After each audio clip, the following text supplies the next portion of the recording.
Mute. Okay, I unmuted this time. Last time we did this, I did not unmute and I did an entire intro with no sound. I have checked that there is sound. So, let me, okay, great. Hello, hi, welcome to another reading sprint, y'all. I'm so excited to do this. Last month, geez, I accidentally recorded an entire video with no sound and in slow-mo. And in a last-ditch effort to try and still put something up to feed the algorithm of YouTube, I decided to do my very first reading sprint, and I had so much fun, and it was both helpful for me because I have physical reads that don't have audio, as well as it was really fun just to kind of like connect with y'all who usually kind of just see me online posting stuff and everything. It was just nice to read and body double with some people who had some chores to do. If you are here to body double, that is all good. Yeah, I'm super excited. We're going to be listening to Thunderstorms because why wouldn't we? It's a great time. If you've seen my other live that is on the channel, you'll kind of see that we do a pomodoro reading sprint. So we'll do 30 minutes of reading and 5 minutes off about 4 times, and then there'll be a longer 10-minute break. And we'll see how that kind of goes. What are y'all reading today? I am really excited to hear what you guys are reading. I got so many good recommendations the last time I did this, and it was really great hearing what some of y'all were reading. Some of y'all I follow on Instagram, so it was also great to kind of hear some reviews after kind of reading with y'all at the same time and seeing how that all went for y'all.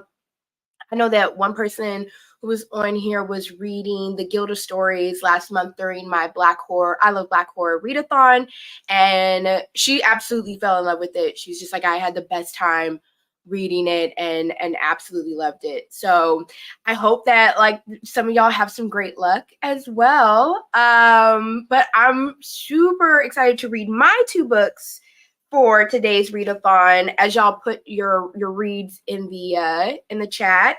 And one of those is Peach Pit. This is the main thing I'll be reading today, and depending on how it goes, it may be the only thing I'm reading today, but as a backup, if this ends up being a bit too slow, I also have the infamous The Weight of Blood by Tiffany D. Jackson. Everyone was reading this last month during my readathon, and everybody had an amazing time with this one. If you don't know, it's a Carrie retelling, but from the perspective of a mixed Black girl who is going to her first integrated prom, and she's been made fun of, bullied. Most of y'all have probably seen Carrie by now, and I'm pretty positive she ends up lighting the whole place on fire. But I'm excited to hear what leads up to that, which we already normally know what happens. So I'm excited to read this, but this is kind of my backup book personally because this has an audiobook.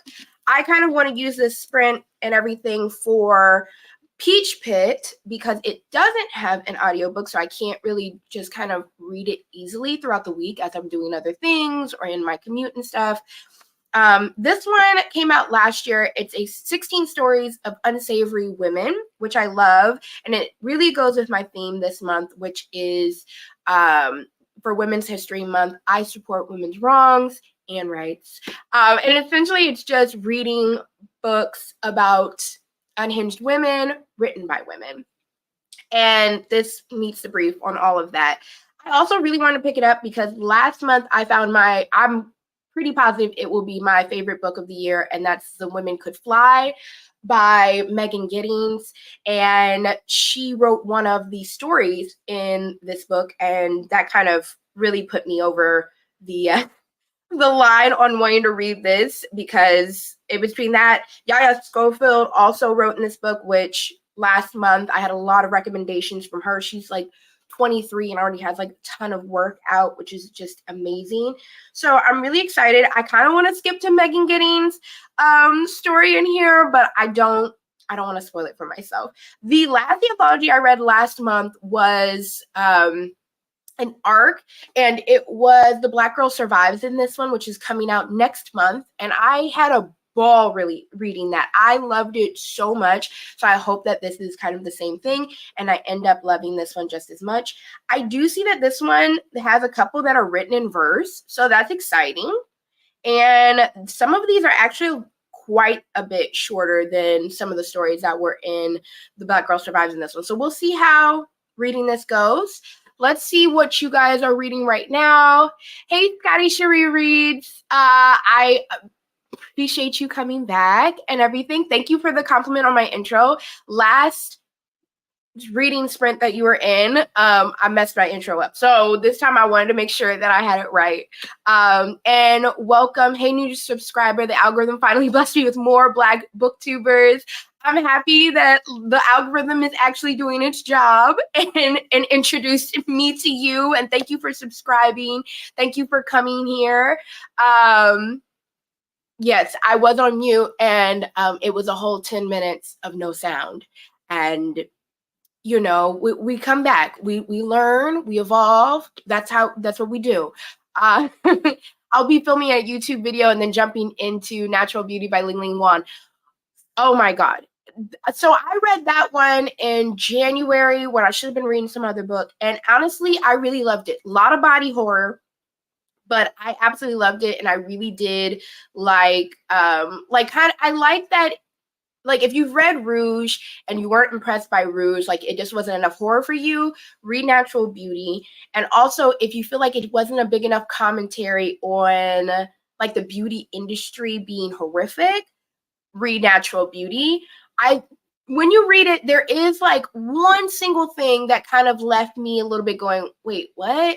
And that left it was more 4-star than a 5-star, but everything else was amazing. I really, really love the commentary on wellness health in the beauty industry as well. So I think you're really gonna like that one.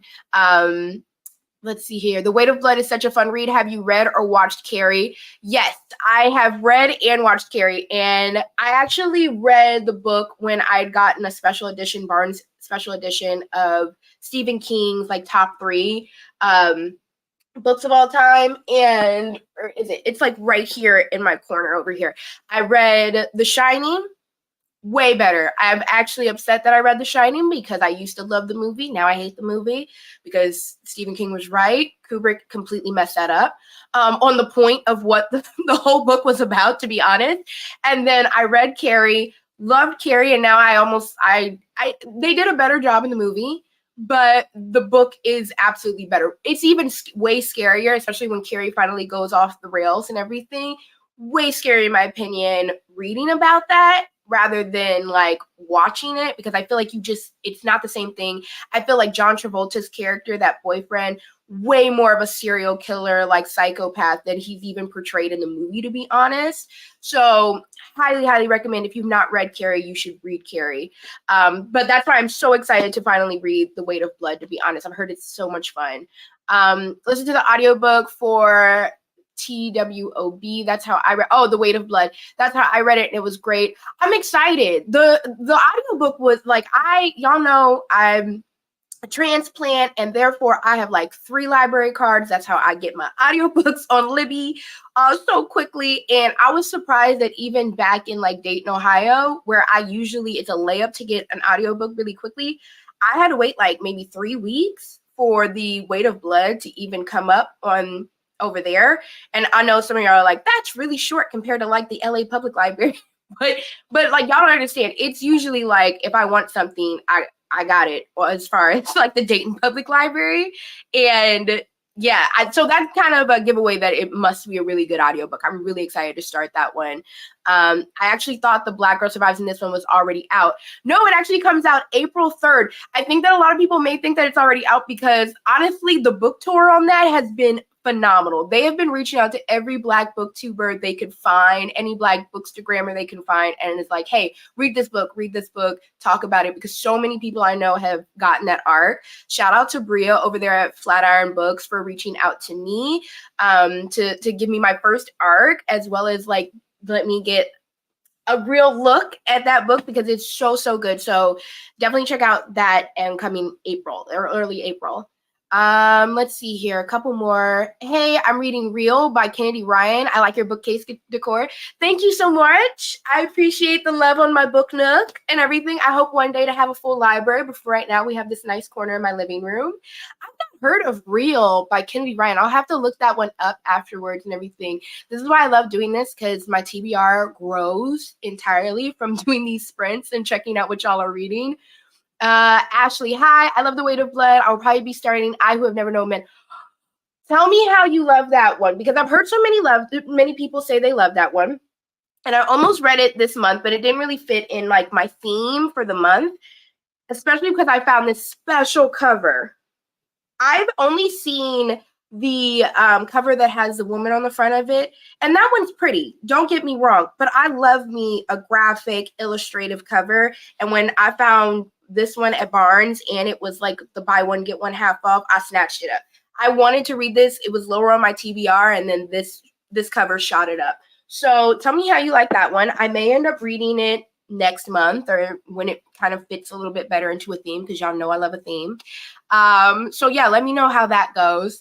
The book suggestions here are on fire. I'm going to read The Spanish Love Deception and A Private House by Anthony Hyde. Let me know if you like The Spanish Love Deception. I'm not a huge romance reader, but I've heard mixed things about it. So I wonder how you're going to like it. A Private House. I've not heard of a Private House, so I'll definitely have to look up that one as well. I haven't read Rouge yet. I decided to pick up Natural Beauty first. I loved Bunny and will likely read Rouge in a month or so. Yeah, I loved Rouge. I know that there is like, it's night and day on whether or not you like Rouge or not. I buddy read Rouge with Roxanne by Bun here on YouTube. Go check her out. She has great art content and book content now and everything. She's a mother and she actually ended up crying while reading the book.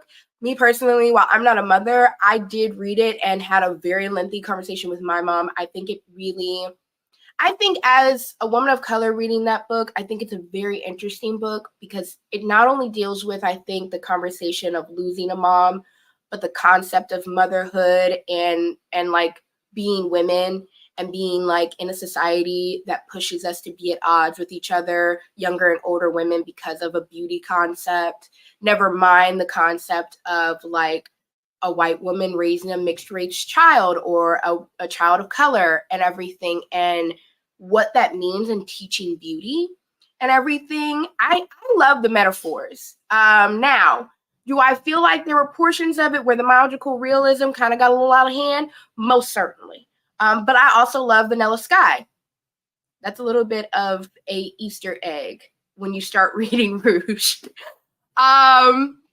Okay, yes, that cover is amazing. I love that cover.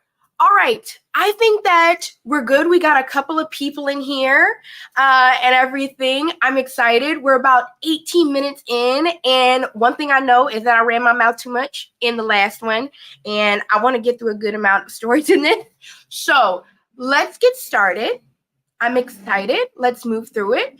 Please ignore the motorcycle outside of if you can hear that. All right, let's start up my stream of our timer. Let's see here. Here. One day this will get more fluid. This is only my second one, but one day it'll get more fluid, I swear. Let's see here. Okay, we've got, wait a second, hold on. Don't want it like that. We're gonna do this. Way cleaner. We love that. See? Then we're also going to, see, that's what I'm reading. Okay, y'all. Let's turn on the music on our little thunderstorm.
Okay, we're back for a good little 5 minutes and everything. How are y'all doing? I just finished my first story. This is great. I'm gonna buy this book. This is a library book, and I had that first story was hilarious. Um, it had to do basically with a woman, a middle-aged woman dating in Atlanta, who continues to end up with, it's called Fuckboy Museum. And she decides to do something about the men who continue ghosting her. That's all I'm gonna say. But it also was hilarious because there were these text messages of like that were kind of set up like they were artworks and everything, and they all were hilarious because I've experienced every single one of these. Like ghosting, the one I literally was, y'all probably saw me laughing because I'm pretty positive this was one of my exes. Mansa Musa 99, Pride Goeth, Tinder dating app profile. In lieu of a personal photo, there is an image of a lion. He is yellow white with flames. He is made of fire. The two-part caption reads, "Don't mistake my kindness for weakness." Above the lion, and the beast in me is sleeping, not dead, below the lion. I just feel like all of us have maybe learned of one of their girls dating that type of man or have dated that type of man. There was also another one in here before like the timer runs out. Like these text messages were hilarious. This one was really funny. This was from Alexander, named Beef Wellington. It's a text message transcript. October 29th at 9:02. Alexander, good morning, beautiful. Lily, good morning. Alexander, what you doing? Lily, eating breakfast. How are you? November 1st. Alexander, good morning, beautiful. Lily, hi. Alexander, what you doing? Lily, just finished breakfast. November 6th. Alexander, good morning, beautiful. Lily, actually, it's the afternoon. Alexander, oh, my bad. How are you? Lily, I'm fine. How are you? November 7th. Alexander, good morning, beautiful. Lily, hey, do you want to meet up for coffee or something? November 7th. What you doing? Lily, wondering if you're going to reply to my last message? Alexander, yeah, coffee could. November 7th. Lily, hey, tomorrow afternoon or Friday morning? Alexander, okay. Lily, which one? November 12th. Alexander, good morning, beautiful. Your profile says you like to cook. You should make me some beef Wellington. I think there's a good amount of us who could probably attest to the what you doing text message every couple of days just to get you to text them. I was just like laughing at how like spot on some of these text messages were, and absolutely love the ending. So it's a great way to start the book. I'm definitely probably going to buy this one once I return it back to the library. I'm really excited. Let me see how y'all are doing. Great to have you here again, Meg. And same thing with Emily. No problem being late. Paramedia by Stephanie Sanders Jacob. I'm going to have to check that one out. I haven't heard of that one either. Read one chapter of two different books. Private House is still a little slow. Steph definitely getting introduced to the main characters. I read 20 pages. And then I hate when men ghost. I can break up with you for that alone. Yeah, like I don't need that. Why are you texting me then? Okay, we got about like 20 more minutes and everything. That first one was longer. I feel like, yeah, this one's like only 5 pages. So I think like they kind of go back and forth between longer stories and shorter stories. That one was really great though. That was enough to pretty much, and the foreword was also great to read. Yeah, it seems like it's gonna be a great book. Next, let's get back to it.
Okay.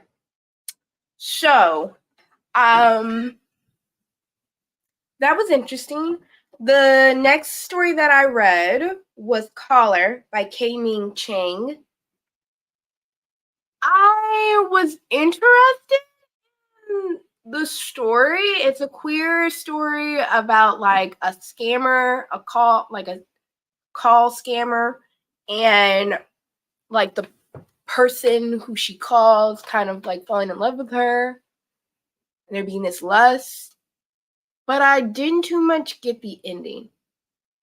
Or even some of the parts about her father. I don't know. That one kind of has to sit a little bit longer. And then the second one that I read, which was by Yaya Schofield, was called All You Have Is Your Fire. That one was interesting. That one was interesting. I like the way it was written. Sometimes like the like poetic writing doesn't really sit well with me. I'm like very straightforward, get to the point. But I think this was enough. The way that Yaya had written was like enough like poetic type of like imagery. And it has to do with like this girl Delilah who is abused and has this she's a firebug.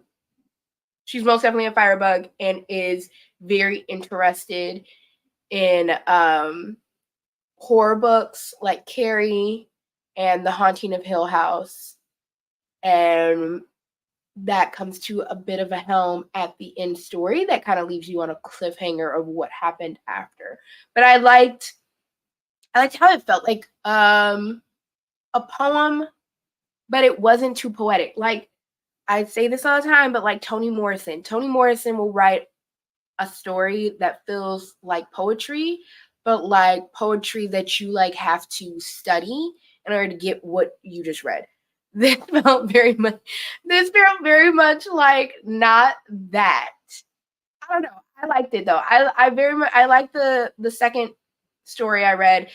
The other story that I read was interesting. I don't think that I really got the ending of it or what it represented at the end. So yeah, y'all might have saw that I looked a little confused on that one because I most certainly was. So where are you guys at? What have y'all read? Are you guys coming to an end on anything that seems really good? Let's see. I'm reading Penance by Eliza Clark, fiction written like a true crime nonfiction. Really interesting so far. I've heard mixed things on Penance. Didn't Eliza Clark like getting a lot of like hell for that? She got a lot for that book, right? Because it was kind of low key based on. Oh, it's written like a true crime nonfiction, but it's a fiction. But wasn't it based on like something that actually happened? I don't know. Am I making that up? I'm not sure. And then I know that like, but I also know that that's been like a trend lately, like books written like that. Like Bright Young Girl is the one that everybody's reading that's based on, is it Ted Bundy getting released? I forget, but it was like slightly based on the sorority murders that had happened. And like a lot of people were just kind of like, I don't know how I feel about a fiction that's kind of a nonfiction type of storytelling. You let me know how it's going. You said that it's really interesting so far, but I think that I've heard that Eliza Clark got a lot of like shit for that. Is that the one that on the cover it has like 3 girls and one of them is like scratched out and I think like 2 of the girls like plan to kill her or something? I don't know. I might be making that up. There might be a whole nother book that's about that. Scorpio Rising said, I read another 20 pages. I have 28 pages left. Oh, what are you reading? I don't did I get like earlier on like Scorpio Rising what you were reading? I saw that like you were saying, oh yes you did. You said Real by Kennedy Ryan. Right. Okay, how are you enjoying that so far? You're 40 pages in. Oh, so it must be a short story. So how is that going? I still have to look up like what book that is. And then read a long chapter from Private House, and it's getting good. I think I'll keep going. It was a great sprint. Great. I know that you were saying that you were still getting introduced to the characters, so it's good to hear that it's going well. And then Ashley said, I'm about 40 pages into I Have Never Known Men. It's really good so far. There aren't any chapters though, so it's a little hard to. Okay, that's actually a big note. Not having chapters. Sometimes that's hard for me. I like to have like sprints. So All right, let's get back to reading.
Okay.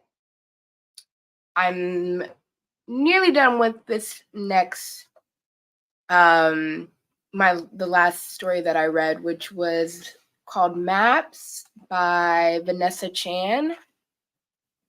Okay, I will say this one is definitely just like trigger warnings. That there are situations of abuse, sexual abuse, molestation, and everything in this story. Very deep, something I wasn't expecting because I wasn't getting it at first, and then it like hit a sharp right. So very, very good. I'm wondering how it'll end. And the last one that I read was called The Other You by Maisie Card, and it's about a it takes place in Jamaica, or it has to do with Jamaican characters, and like a husband who just continues to leave wives and get younger wives, and just the conversation of dealing with something like that, and how that's not the first time I've kind of heard a story like that. And everything where like a man decides like he doesn't want his wife anymore, and instead of divorcing her, like just says like I'm dead, and then moves to another country and gets another wife. And this woman is basically has found out about the other wife and the younger woman, and is trying to like tell the old wife about like the fact that your husband's not been dead. He's been my husband this entire time, to try and share this like weight with somebody. And she doesn't even get that. It was a really good, and it was written in these like short paragraphs of like moments, which is really, really interesting.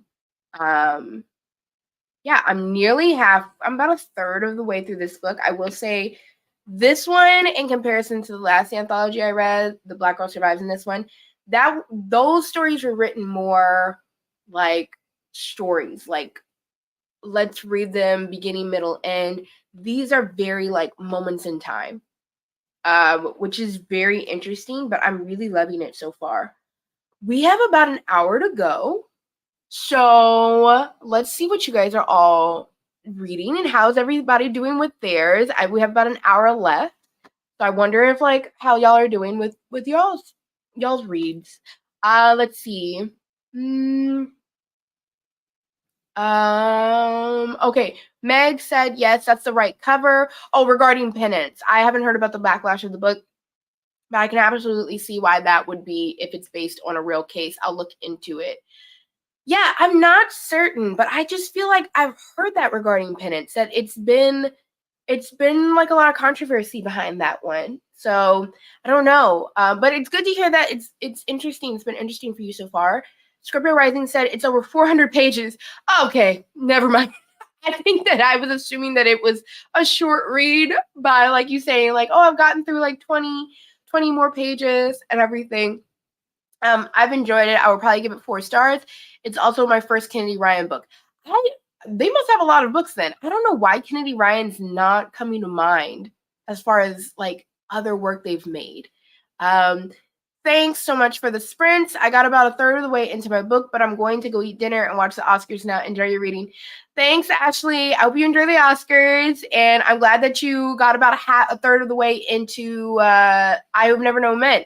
I know that one, like, considering you just said, well, you're not on here anymore, but considering, saying that it was about, it's like paragraphs and everything, and not chapters, it's like stream of consciousness. I'm very interested in like how that goes when I end up reading it and how long it may take me to read. There's no audiobook for that one either, so that will probably be in a future sprint. And Scorpio Rising said, I finished it. I'm definitely giving it 4 stars. It was such a good read. I'm glad to hear that. I'm gonna have to look up the reel, and see how it is. But I'm glad to hear that you got through it and that you enjoyed it. That it was definitely a 4 star. That's still a great one in mind.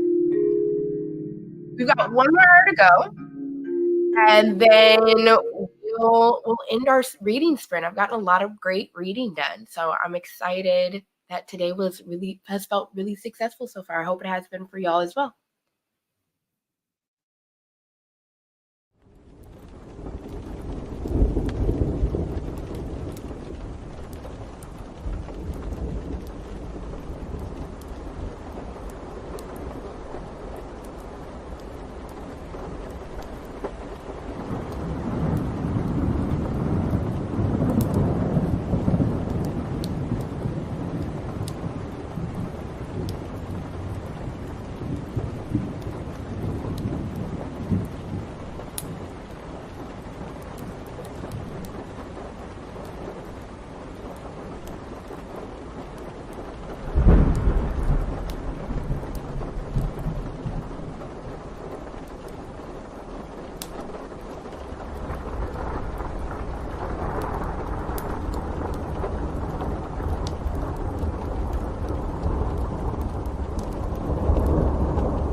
Okay, so you might notice that the quality may look a little different and we're in a different location.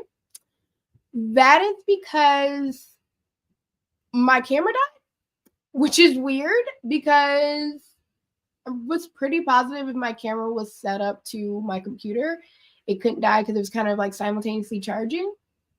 We've now proven that that is incorrect. However, we're now streaming direct from my computer, which is still completely fine. Not as pretty, but still completely fine. And regardless, we have about a half an hour left with a 10-minute. This is our longest break because we've now done 4 sessions of the Pomodoro reading. So stretch if you need to stretch for the very last half hour that we have to go. I just got to the Megan Giddings story, which I think is perfect because that's the whole reason why I wanted to pick up this book. So to end today's sprint with the Megan Giddings story would be great. The last 2, and she wrote, I didn't know that she was the one who wrote a scholarship opportunity, which has to do with basically the worst girls in America getting a scholarship. So that'll be interesting to see how that shapes up. I also read The End of Maps, which was rough. That was a rough ending. Yeah, it was rough. That's a graphic one. I mean, like, I didn't enjoy it, but like great writing, beautiful grounds. Then I read Aquafina, which was by Shauna Porter. Interesting. I kind of spent the entire time wondering if it was a metaphor or if it wasn't a metaphor.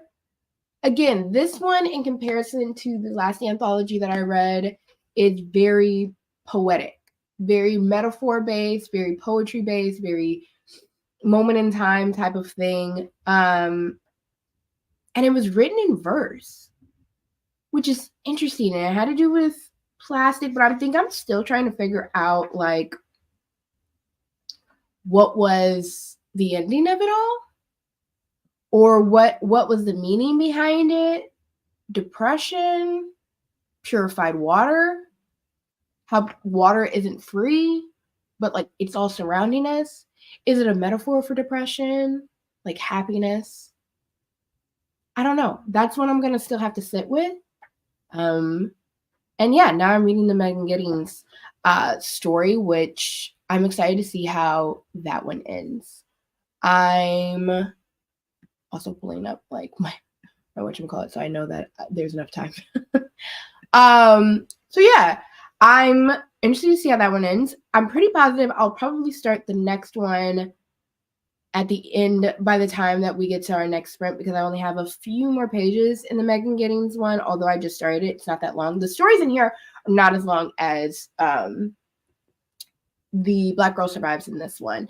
They're much shorter, but that does not mean that they are not packed. I think one thing that I was talking about in the Black Girl Survives in this one is that it is very hard to write a short story.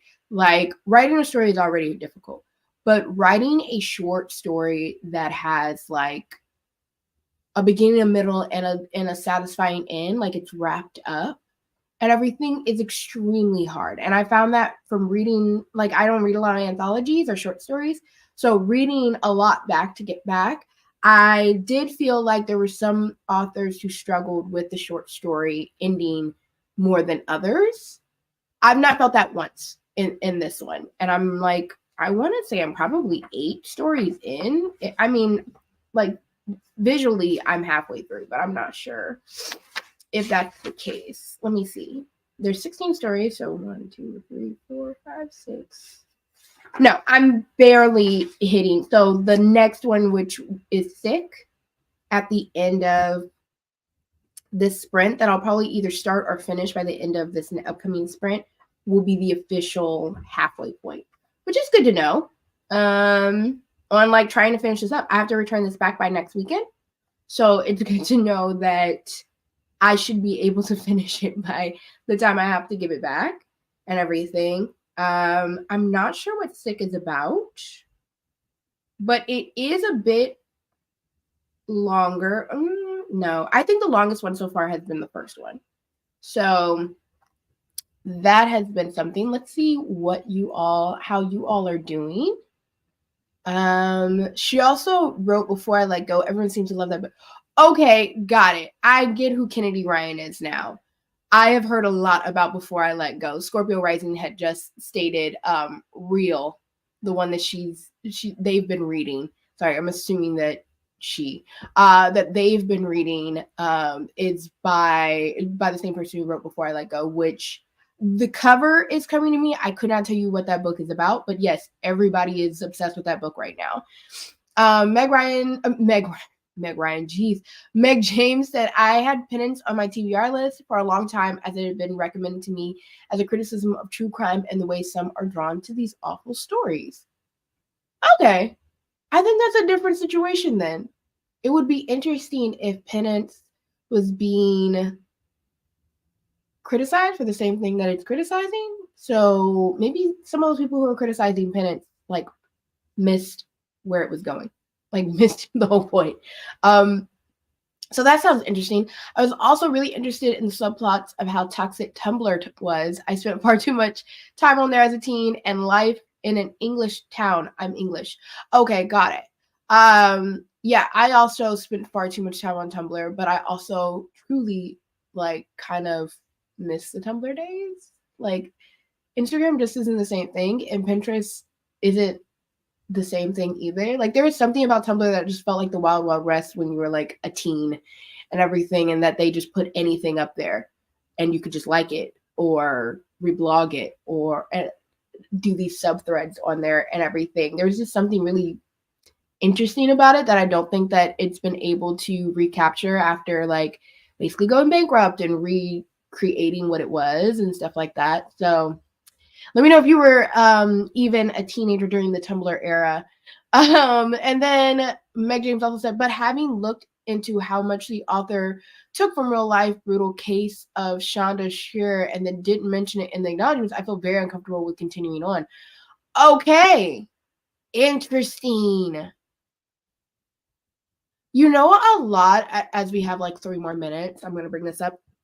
A lot of authors right now are getting a lot of shit for their acknowledgments not being like, I just read something recently about TJ Klune, who is under a lot right now with the house under, the house above, the house of Cerulean Sea or whatever. I've only read one, TJ Klune, and it was Under the Whispering Door, which I didn't too much enjoy, to be honest. It was recommended to me like tons of times. Everybody was like, you're gonna love it.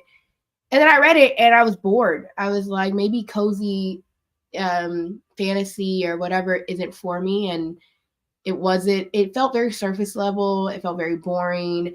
And then I had heard a lot of people had read The House on the Cerulean Sea and actually loved it. And I was just like, well, I was so bored during reading that I just don't think cozy fantasy is for me. And then I read The Long Way to an Angry Small Planet. Absolutely loved it. So that kind of took that away. But I say all that to say that he currently is under a lot of fire. I think it's he. I apologize in advance. They are under a lot of fire right now because one, House on the Cerulean Sea has to do with the 60s scoop epidemic that happened in Canada, where Indigenous children were forcibly taken out of their homes by Children Protective Services, stating that their parents were unfit parents simply because they're Indigenous or just didn't have this sort of lifestyle that they wish that the government thought that they should have, and everything that's happened during the 60s and plenty before then. And the basis of that book essentially has to do with that, but they make no mention of it in the acknowledgments, and they also really don't talk about it from a place of understanding being not Indigenous, as well as the autistic main character, I think, in The Life of Puppets, which is their next one, also apparently features autistic, but I'll finish this thought and then we'll get back to it. But isn't verbally said that, and apparently 3 sensitivity readers had read it. 2 of them said that they liked it, and 1 said that they were appalled by like how the autism was being treated as a trope. And basically they ignored that, basically didn't outwardly say that the main character was autistic, but completely ignored the advice that was given by that 3rd sensitivity reader. And TJ Klune actually thanked the 2 readers who agreed with them in the acknowledgments and completely forego and kind of insulted the 3rd one, saying like, you just didn't understand my thought process. So I say all that to say, a lot of read the acknowledgments, people. Read the acknowledgments, because I think some authors kind of treat it like, oh, no one's really going to read it or whatever. And I think that it's important. I think reading The Last House on Needless Street and reading the acknowledgments there actually made it better, considering it was stating that like the author was learning more about the sickness that's talked about in the book, instead of kind of making money off of it or and everything, considering that she herself didn't have the disease talked about or the disorder talked about in the book. So I think it's interesting. Sorry, Meg, to hear that. Like, I was the one to kind of tell you about it, but also like I'm glad that you're informed now, kind of reading it. But I'm also sorry to hear that you feel uncomfortable continuing on when it seems like it was an interesting read at first. So acknowledgements are important, people. Don't skip over them. Okay, let's get to the last half hour, and then we'll end our reading sprint today.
Okay.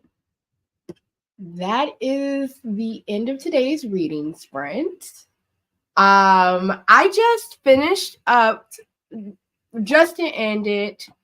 I just finished up Megan Giddings. The name of the story was A Scholarship Opportunity, about this young girl who is trying to prove that she's the worst girl in America for a scholarship to go to college, and has plenty of issues being called the worst girl in America by her parents because of her, just of who she is, just not really just being younger and not just accepting that an adult told you to do something, or accepting that being a young girl, you're expected to be pretty and just do what's asked of you. And that's what has kind of made her this worst girl in America, worst girl in 5 generations, and everything to her parents. And I think Megan Giddings may be my favorite author, because the way that this young girl is 17, and her thought process, why she wants to get this scholarship, her answers while she's in this pageant, and also the way that the book ends, where it's looking at her mother, and that this is really a competition or a conversation of her just trying to find herself and wanting to be in a space to find herself, and that her parents just don't understand her not being like every other girl and everything, or what is expected of her, which I think is an ongoing concept of Megan Giddings' work. And considering where I am in my life right now, it just speaks to me heavily. It was beautiful. I definitely felt like I was starting to tear up. And I think that that's just a Megan Giddings thing now. I definitely want to read Lakewood, because that was, what, 5 pages or so that basically wanted me to tear up. She made me cry like crazy for The Woman Could Fly. Yeah, I really think that Megan Giddings' work is just it's coming at the right time. I don't know if Lakewood is going to give the same for me, but I'm just continuing to be blown away by her. It was just so perfect, down to the frohawk. It was so perfect just hearing about Tiffany, the girl in that story. So that was a great one. This other one that I'm reading, Sick, I'm interested in how it ends. It has to do with an Indigenous woman who goes back to her mother, who I think is borderline schizophrenic, or has a borderline personality disorder. And it's pathological liar and all of that, constantly is just looking for somebody to center their attention on her. And she has a history, apparently, regarding a murder and a friend and the whole nine. I'm interested to see how this one ends. I'm very interested in seeing how this one ends. I think I know how it ends, but we will see. But yeah, I think I should probably finish this by the end of the week, if I have time today, even maybe by the end of the day. I don't know, but I'm really enjoying this. So we'll see. Check out my Instagram for the review on this one, because it'll be coming this week for certain. Because this was a great read today. There was a lot going on. There was some deep ones in here, but I've enjoyed every story so far, for the most part. So one last check to see how you guys all were doing in your reads during that last sprint. Oh, thank you. I love your channel and your input. I appreciate that, Meg, so much. I'm trying to be a conscientious consumer of true crime stories, and finding this out just doesn't sit right with me. I'd much rather know at just over 90 pages and not waste any more time. Well, I'm glad to hear that, and I'm glad that you're being a conscientious consumer of true crime. I think a lot of people are very interested in true crime, especially with how many documentaries and series have started to come out around it. But I think that they kind of consume it in a way that can be degrading to those people who were actually affected by that crime, especially if there's not care taken around them. So I think that that's something that, as true crime rises in popularity. We know that it's not going anywhere. I mean, it's always been around. That was the reason why the Oxygen and Lifetime channels exist. People love that stuff, A&E, but I think especially as it's starting to creep into books and we're starting to blur the lines between fiction and nonfiction in these shows that are coming out and everything, that it is important for us to keep in mind, like, whether or not this degrades those people whose stories are being told, loosely or not, through like these fiction works and everything. So yeah, I'm glad that like you kind of are being more conscientious about it. And after learning that, you're just like, well, I'm glad that I found that out now, and I don't think I feel comfortable reading the rest of it. And being honest with yourself about that. I think a lot of us, like especially in the book community, I've been seeing, because Sarah J. Maas is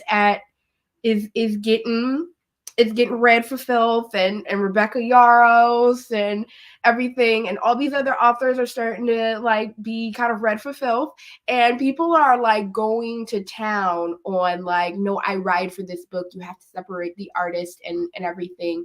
And I don't know, I think that's a slippery slope. So I think that it's it's good to be conscientious. I think it's good to hold authors accountable. We share stories for a reason, and they are to share like thoughts, opinions, experiences, but properly, So yeah. Yeah, but I hope you guys had a great time. I hope that you guys sprinted through some great books today. If you follow me on Instagram, you will see that all month I am doing nothing but writing women recommendations, and especially unhinged women. So this was a great read today, because I was definitely, it's perfect for what the theme is this month. So make sure you're following me over there. But also all month I will be talking about, next week I am going to be doing an Unhinged Women Rex video, similar to my Black horror recommendations video. So stick around and look out for that. And I also have some ideas around some women-owned businesses. So there will be a video maybe surrounding some of that. So make sure that you keep a lookout for that. And I had a great time reading with you guys today, as per usual. I'm excited for the next one we do next month and everything. I am not certain on what next month's theme will be, but we will certainly see. But I hope to see you on the next one, and enjoy the rest of your day. Thanks. Bye.